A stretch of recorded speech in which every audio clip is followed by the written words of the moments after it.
sim. Pode se assentar, querido.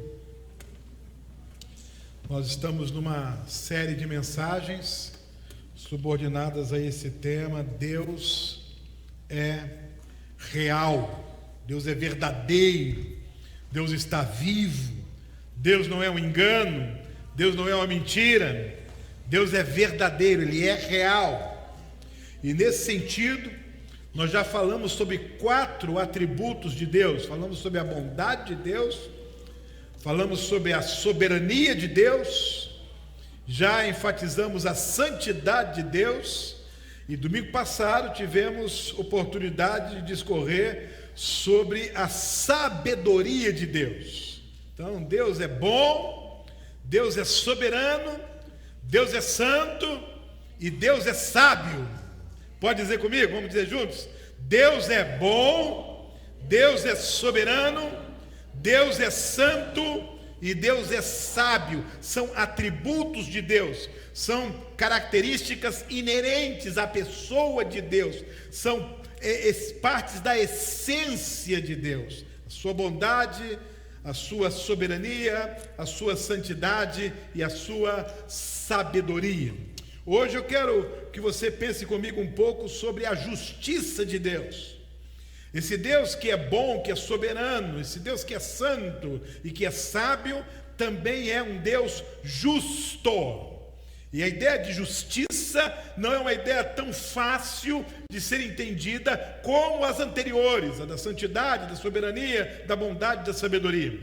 Quando eu penso em justiça, eu estou levando em consideração a capacidade, os critérios usados para a emissão de juízo, para julgamento. Estou falando sobre possibilidade de condenação e absolvição.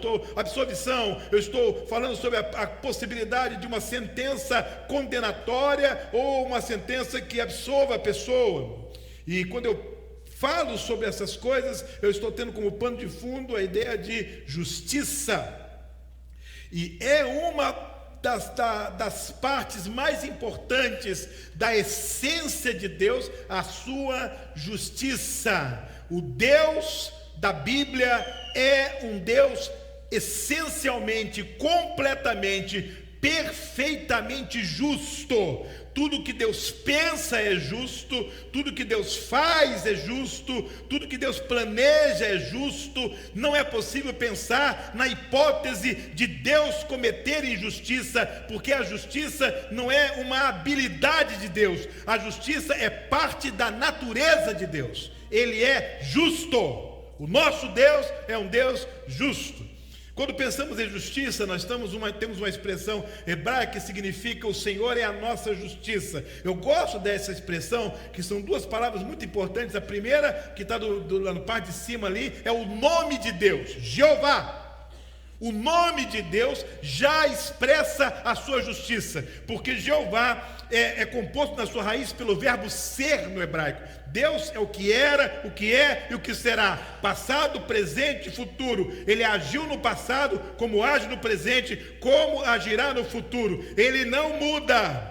Seus critérios não mudam, suas leis não mudam, porque Ele é justo, e Ele é não a justiça para os outros, Ele é o Jeová Tsedekenu, Ele é a minha justiça, Ele é a nossa justiça. Ele não apenas governa o mundo com justiça, Ele não apenas governa o universo com justiça, mas Ele governa a minha vida com justiça. Se eu me submeto à pessoa dEle, Ele vai liderar a minha vida com justiça. Essa expressão está lá em Jeremias capítulo 23. Olhe comigo a ênfase que o profeta Jeremias deu a essa questão da justiça, do juízo de Deus. Eis que vem dias, diz o Senhor, em que levantarei a Davi um renovo justo, e sendo rei, reinará, agirá sabiamente e praticará o juízo e a justiça na terra. Nos seus dias, Judá será salvo, Israel habitará seguro, e este será o seu nome, com o qual Deus o chamará: o Senhor nossa justiça, ou o Senhor justiça nossa. Desde o Antigo Testamento até o Novo Testamento, nós temos a ideia de um Deus justo, 100% justo. Se a gente fosse arriscar aí uma definição de justiça, eu poderia dizer que justiça nada mais é do que o amor e a sabedoria de Deus colocados em prática. Quando Deus age, Ele junta o amor dEle e a sabedoria dEle. E quando Ele junta o amor dEle e a sabedoria dEle, o resultado disso é a sua justiça. Ou seja, quando Deus é justo, isso não significa que o amor dEle ficou de lado. Quando Deus é justo, isso não significa que a sabedoria dEle ficou de lado. Quando Deus é justo, Ele é justo porque Ele é perfeitamente amor e perfeitamente sábio. Ele é o justo juiz que ama profundamente, mas que conhece todas as coisas e é capaz de analisar todas as coisas. Por isso o julgamento dele é justo, é correto. O olhar dele é justo e é correto. Então a pergunta que se impõe para nós é: quando Deus manifesta a sua justiça? Ou, em outras palavras, de que forma nós podemos aprender a justiça de Deus? Como a gente pode comprovar a justiça de Deus, ou como a sua justiça pode ser demonstrada para nós? Eu prefiro essa forma aqui: quando Deus manifesta a sua justiça. Um parênteses aqui para lembrar a questão da revelação de Deus. Tudo que eu e você podemos conhecer sobre Deus não se dá por nossos méritos, por nossa capacidade de pesquisa. Tudo que eu e você podemos conhecer sobre Deus é porque Deus decidiu se mostrar, se revelar, se manifestar. Cada atributo dele foi desejo dele e é vontade dele que eu conheça e que eu interaja com ele naquele atributo. Assim, Deus quis que eu conhecesse a sua bondade. Deus quis que eu conhecesse a sua santidade. Deus quis que eu conhecesse a sua soberania. Deus quis que eu conhecesse a sua sabedoria. E Deus quis que eu conhecesse a sua justiça. Então, como Deus revelou, como Deus manifestou, como Deus revela e manifesta a sua justiça na minha vida? Há muitas perguntas que se fazem por aí. Se Deus é justo, por que tanta coisa ruim acontece? Se Deus é justo, por que um se dá bem, outro se dá mal? E aí tem a impressão que há uma certa, entre aspas, injustiça por aí. Por isso é muito importante a gente entender como Deus se manifesta na nossa vida, como Deus que Ele é, a partir do parâmetro do seu atributo chamado justiça. São algumas coisas muito interessantes, eu compartilho com você. Primeiro, Deus manifesta a sua justiça quando Ele livra o inocente e condena o ímpio. Ah, pastor, isso é claro, isso é lógico. O inocente tem que ser livre e o ímpio tem que ser condenado. Mas aí é que Deus manifesta a justiça dele, porque Deus não condena o ímpio e nem livra o inocente com as mesmas bases que eu faço e que você faz, que o homem faz. Como que é isso? Quais são os critérios que o homem usa para dizer se você é inocente ou se você é culpado? Quais são os critérios que os juízes nas cortes usam para dar uma sentença, culpado ou inocente? Quais são os critérios que ele leva em consideração? São critérios humanos, critérios desenvolvidos na história e na sociedade, em qualquer parte do mundo, ou anglo-saxão, como é o nosso caso aqui, ou com base no direito romano, latino, como é o caso do Brasil, em outros lugares do mundo. Não importa onde for, critérios humanos, totalmente diferentes dos critérios de Deus. Tem um amigo meu que é desembargador, eu estava conversando com ele sobre a semana, ele disse para ele assim: olha, querido, eu vou pregar domingo sobre justiça de Deus. Converse um pouco comigo aqui sobre como que o juiz julga as causas. O que ele faz para julgar as causas? Eu falei: pastor, é muito simples. Primeiro, ele tem que conhecer as leis. Se uma coisa está de acordo com a lei, tudo bem. Se está contra a lei, vai ser condenado. Mas além disso, ele tem que levar em consideração também as circunstâncias. Como que aquele crime, com aquele ato foi cometido. E ele tem que se basear em provas. Precisam trazer para ele documento, provas, materialidade e também testemunhas. Então ele junta as testemunhas, as provas materiais, a lei, a circunstância, a tradição, a história, os usos e costumes. Junta tudo isso para formular um juízo.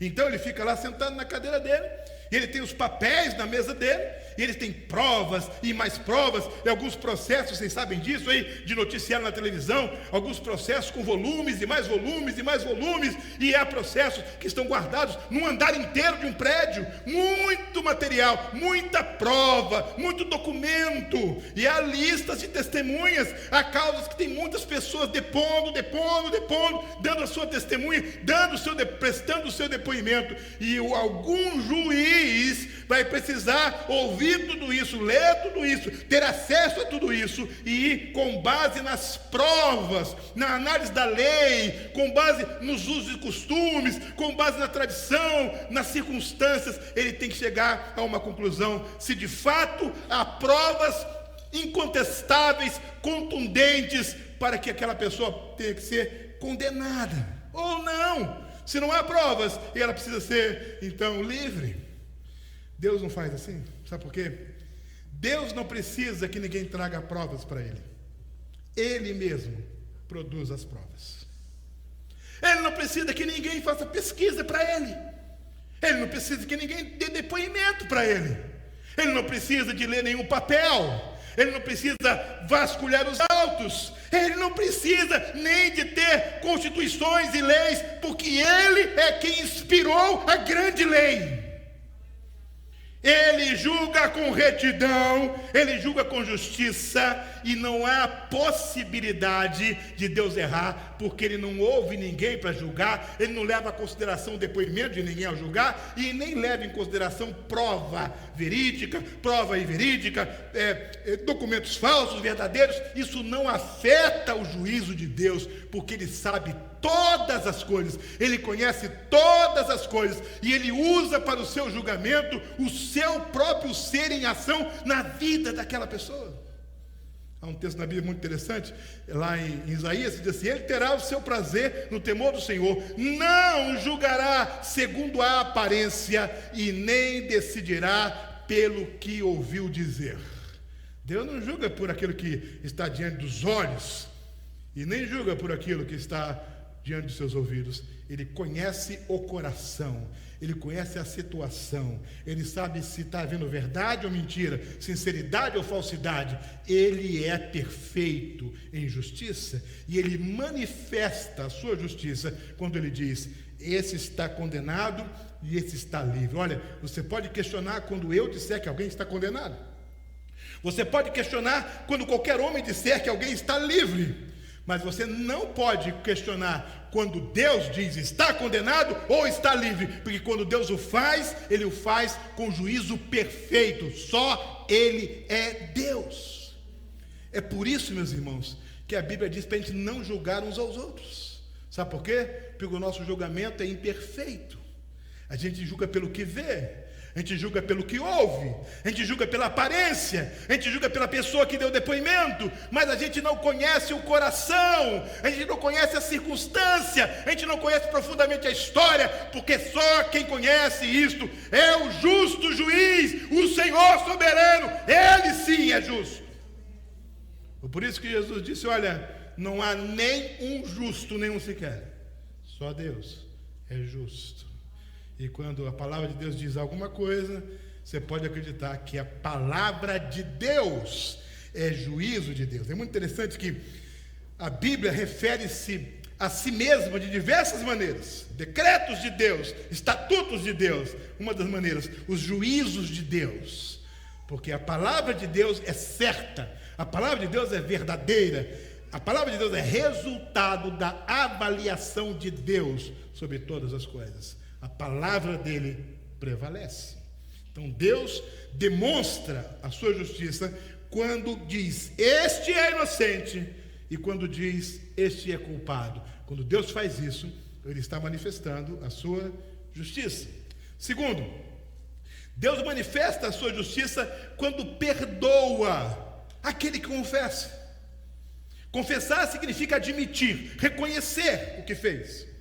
Então, quando alguém é culpado, de fato fez a coisa errada, ou deixou de fazer a coisa certa, Deus olhou para ele e diz: olha, filho, você é culpado. Não adianta você tapar o sol com a peneira.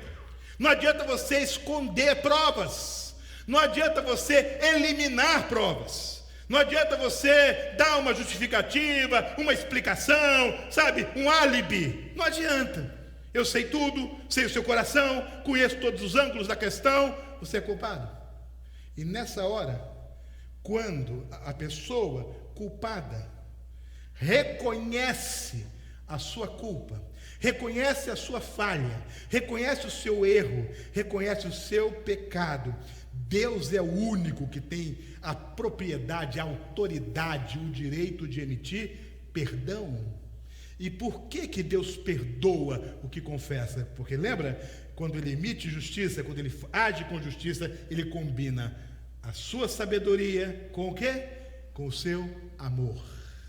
E quando a sabedoria de Deus diz, de fato ele errou, o amor de Deus diz, mas ele admitiu, ele se humilhou, ele confessou, então ele oferece o perdão. Então ele perdoa, o Senhor perdoa. O juiz não pode perdoar. O juiz tem que julgar de acordo com esses parâmetros. O juiz não pode julgar, tudo vai contra a pessoa e no final o juiz diz assim, não, isso aí está absolvido. Não, vai ser contestada a decisão dele. Mas Deus não. Tudo está contra você.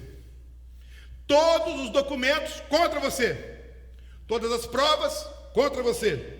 Todos os testemunhos contra você. Tudo está contra você. Deus diz, você é culpado. E você diz, eu confesso, eu admito, eu me arrependo, eu me prostro, eu me humilho. Deus é Deus para fazer o seu amor levar você a ser perdoado. A justiça de Deus está acima da justiça dos homens. Por isso que lá em 1 João 9 diz, mas se confessarmos os nossos pecados a Deus, Ele cumprirá a sua promessa e fará o que é correto, o que é justo. Ele perdoará os nossos pecados e nos limpará de toda a maldade. É como se você tivesse um prato com alguma coisa podre, alguma coisa estragada nesse prato, e alguém vai e tira aquilo do prato. Tirar a coisa ruim do prato é perdoar. Lançar fora, tira dali, mas o prato continua sujo. E ele vai e limpa o prato. Isso é purificar, isso é limpar da injustiça. Deus não apenas perdoa, lança fora a culpa do ser humano pelo seu pecado, mas Deus limpa o coração dele, limpa a mente dele, limpa a alma dele e fica novinho em folha. O perdão de Deus nos faz novinhos em folha. Pode dizer amém para isso? Porque ele é justo. Sabe por quê, gente? Deus não seria justo se perdoasse e deixasse o prato sujo. Sabe por quê? Porque aquele prato sujo seria um peso enorme, insuportável para eu e você levarmos. Mas como o prato fica limpo, ninguém vê sujidade, porque Deus, quando limpa, Ele limpa profundamente. É a ação do Espírito Santo dele na minha vida. Ah, pastor, o senhor está falando isso aí, mas o senhor não sabe qual é o meu pecado. O senhor não sabe qual é a sujeira que eu fiz. O senhor não sabe o tamanho da complicação que eu me meti. Esse prato aqui, não é nem prato, é uma panela enorme. Olha, não importa.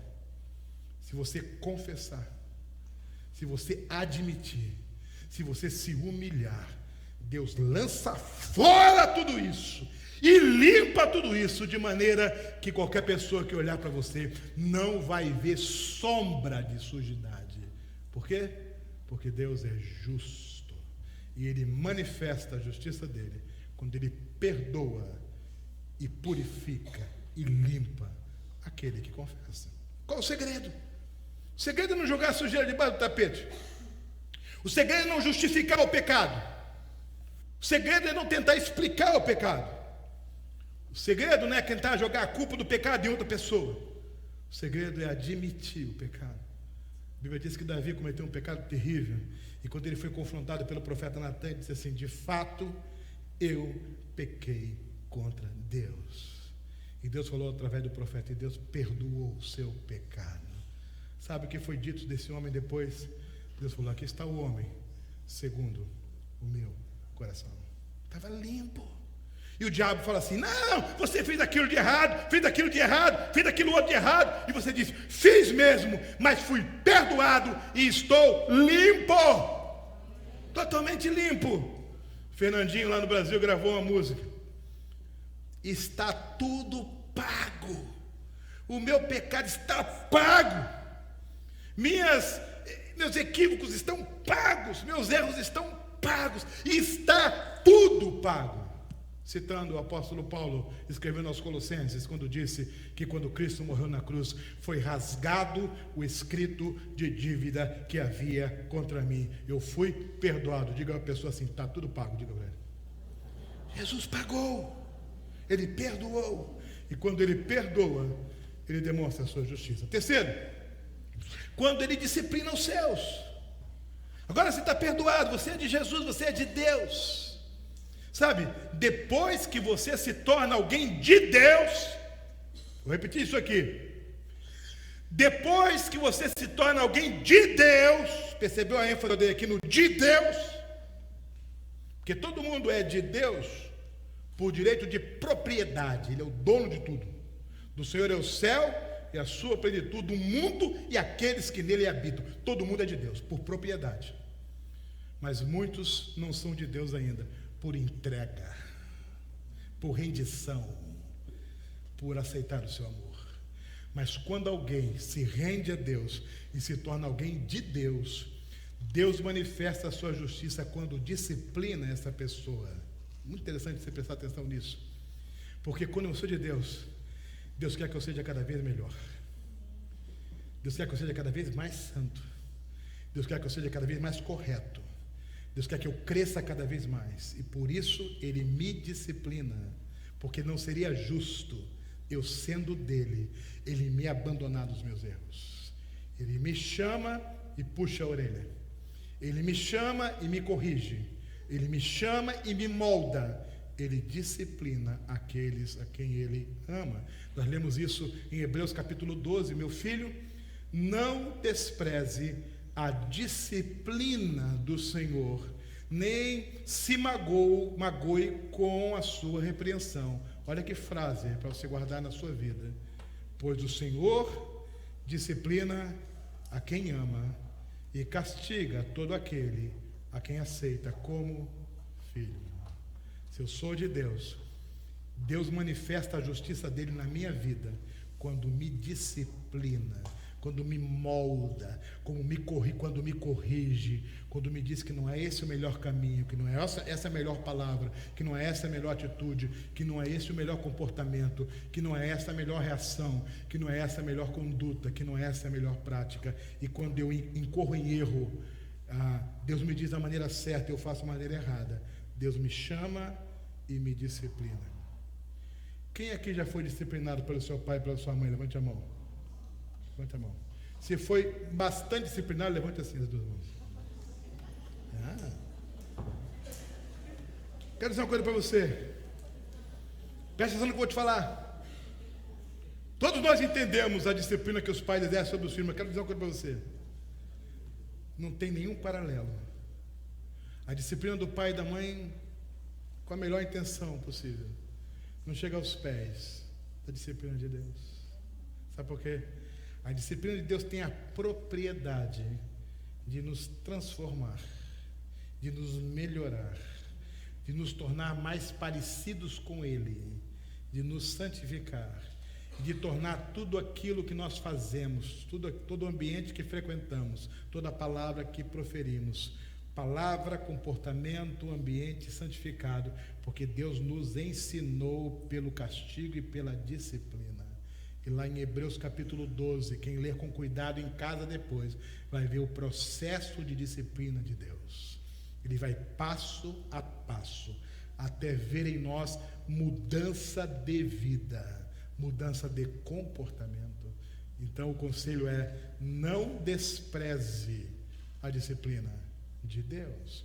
Ele usa pessoas para nos disciplinar, Ele usa acontecimentos da vida para nos moldar, Ele usa dificuldades para nos treinar, Ele usa desertos para forjar o nosso caráter, mas Ele está no comando de todas as coisas.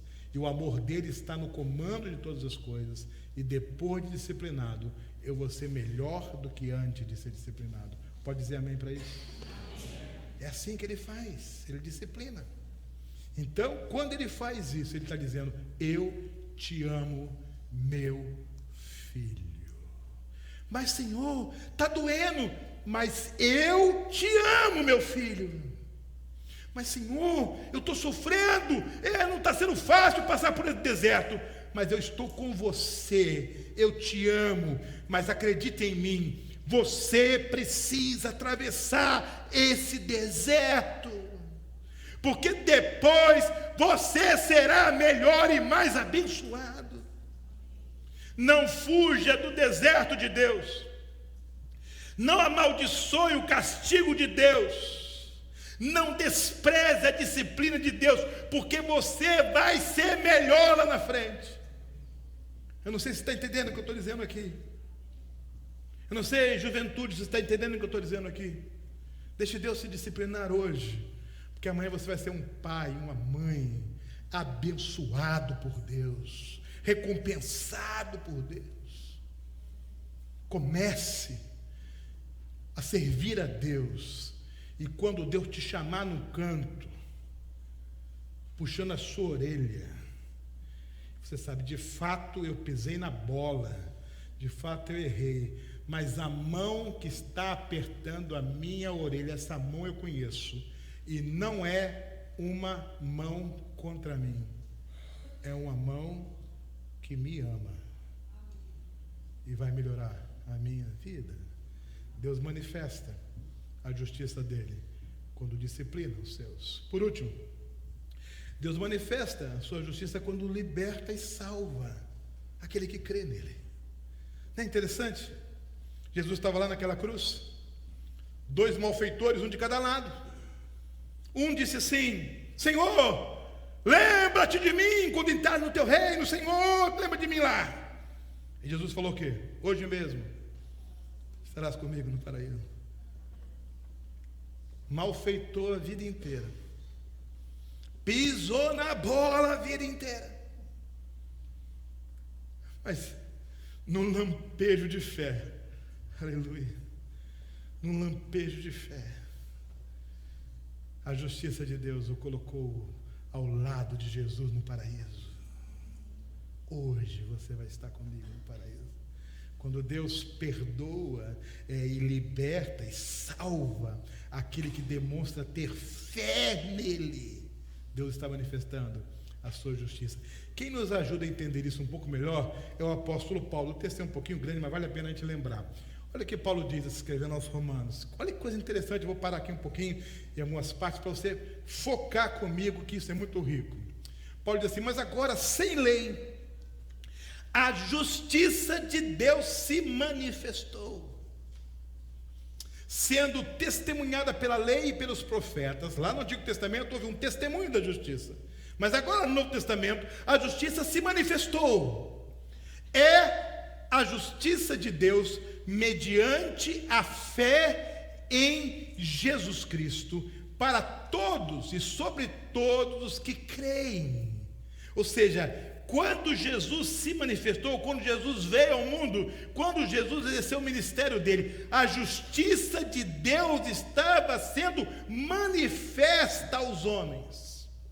Aí Paulo continua dizendo assim: porque não há distinção, pois todos pecaram e carecem da glória de Deus, sendo justificados gratuitamente por sua graça, mediante a redenção que há em Cristo Jesus, a quem Deus apresentou como propiciação no seu sangue, mediante a fé. Deus fez isto com um objetivo, olha o texto: para manifestar a sua justiça, por ter ele, na sua tolerância, deixado impunes os pecados anteriormente cometidos, tendo em vista a manifestação da sua justiça no tempo presente, a fim de que o próprio Deus seja justo e o justificador daquele que tem fé em Jesus Cristo. Quando Deus contempla a sua fé, quando Deus sonda o seu coração, E quando Deus percebe que finalmente você entendeu quem é Jesus Cristo, o Filho dele, que você entendeu a missão de Jesus, que você entendeu quem é o Salvador, e você se rende com fé a esse Salvador, você alcança libertação e você alcança salvação. E quando isso acontece, Deus manifesta para você a justiça dele. Não é lindo isso? Eu errei muito. Eu fiz muitas coisas erradas. Mas um dia eu criei em Jesus. Alguém me apresentou Jesus. Alguém me falou de Jesus. E quando eu ouvi de Jesus, os meus olhos se abriram. E a justiça de Deus se manifestou na minha vida por causa da minha fé. E eu alcancei a salvação, mesmo sem ter mérito algum, mesmo sem merecer nada, mesmo que as minhas obras diante dos homens me condenassem ou me condenem. Diante de Deus, eu fui salvo pela fé. O apóstolo Paulo diz: pela graça sois salvos por meio da fé. Isso não vem de vós, aleluia, é dom de Deus, pela fé. Deus é justo, não brinque com Deus, a sua justiça é perfeita, não questione Deus, Ele é sempre justo. Aceite e receba as manifestações de Deus, aceitando os vereditos de Deus, se rendendo diante da obra perdoadora dele, confessando, admitindo os seus pecados, comparecendo diante dele com humildade e rendição, tendo acesso ao poder extraordinário da sua graça, do seu amor, despertados por sua fé pura, simples, genuína em Jesus. Sabe, a Bíblia diz que se você tiver fé do tamanho de um grão de mostardas, é suficiente para você ordenar uma montanha para se lançar no mar. A Bíblia diz que sem fé é impossível agradar a Deus. E a Bíblia diz, nos lábios de Jesus, para todo mundo que ele encontrou pelo caminho, que ele curou, que ele ajudou, ele terminou dizendo: a sua fé te salvou. Sabe por quê? Porque o autor aos Hebreus vai dizer que a fé é o firme fundamento das coisas que se esperam e a prova das coisas que não podem ser vistas. A fé é tão extraordinária, a fé é tão poderosa, a fé é tão misteriosa, que a fé penetra o coração de Deus e faz ele me declarar justificado, perdoado. Mais que isso, faz com que ele coloque em mim o selo do Espírito Santo, para que ninguém possa me acusar, para que ninguém possa me condenar, porque eu fui selado pelo Espírito Santo de Deus, mediante a fé em Jesus Cristo, porque a sua justiça houve manifesta. Pastor, como é que eu faço diante desse Deus justo? Como que eu reajo diante desse Deus justo? Diante do Deus bondoso, eu reajo agradecendo. Diante do Deus soberano, eu reajo me rendendo. Diante do Deus santo, eu reajo obedecendo. Diante do Deus sábio, eu reajo seguindo. Diante do Deus justo, eu reajo adorando, porque retos e justos são suas palavras e seus caminhos. Os antigos estavam certos. Justo é o Senhor em seus santos caminhos. Em Deus não há equívoco. Em Deus não há engano. Em Deus há justiça perfeita. Não há nada que eu, pecador imperfeito, possa fazer, além de adorá-lo com a minha vida, com as minhas ações, com as minhas decisões, com as minhas escolhas, com o meu louvor para a sua glória. Aquele dia lá, juridicamente muito fácil de ser entendido, no dia do juízo final, nós vamos estar diante de um Deus justo. Mas sabe de uma coisa? Não só lá naquele dia.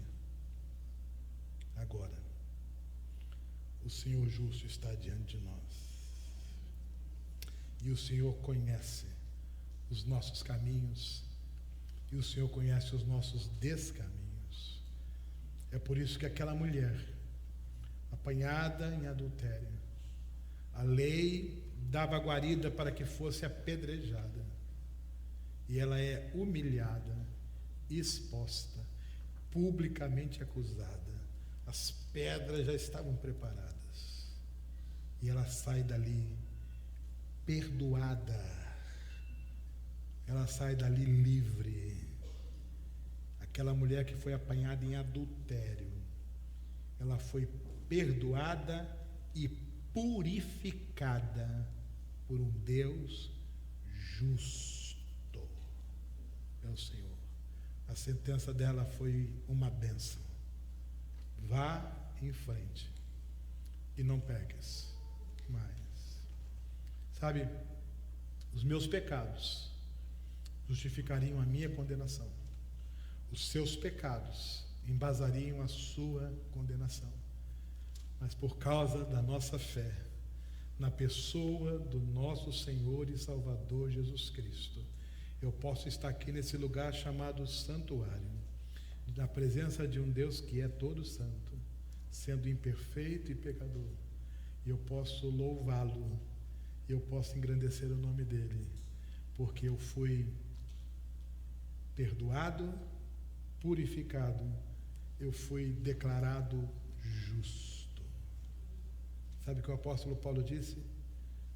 Justificados, pois, pela fé, tenhamos paz com Deus. Eu queria que você abaixasse sua cabeça. Eu queria que você fechasse os seus olhos. Eu queria que você pensasse na sua vida. Eu queria que você colocasse a sua mente no seu coração. Eu queria que você voltasse para a pessoa desse Deus justo, desse Deus soberano e Senhor. Eu queria que você adorasse a Deus. Sabe, no silêncio desse templo, eu quero convidar você a adorar a Deus no seu coração. Eu quero convidar você a louvar a Deus no seu coração. Eu quero convidar você a honrar a Deus no seu coração. Eu quero convidar você a cultuar a Deus no seu coração. Porque Deus não é homem para mentir, nem filho de homem para se arrepender. Ele é justo, absolutamente justo, reto em todos os seus caminhos. E Deus nos convida nessa noite à retidão.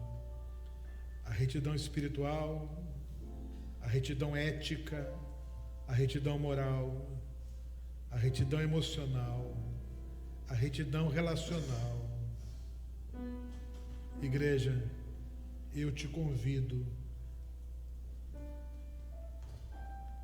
a se dobrar diante desse Deus nessa noite, a deixar as suas lágrimas rolarem, a deixar o seu coração se expressar nesse Deus que está acima de todas as coisas, cujos atos de justiça são puros e perfeitos. Apenas esse piano tocando e você orando. E você colocando a sua vida diante de Deus. E você exaltando ao Deus justo e verdadeiro. Pai querido,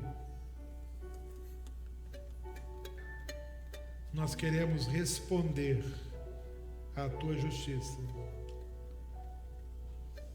lutando a cada dia para termos uma vida reta diante de Ti. Nós queremos pedir a Tua disciplina, Pai. Queremos pedir o Teu amor. Queremos pedir a Tua sabedoria. E queremos nos render diante da Tua justiça. Que o Senhor possa sondar o coração que o Senhor conhece. Que o Senhor possa nos ajudar a andarmos na Tua presença santa.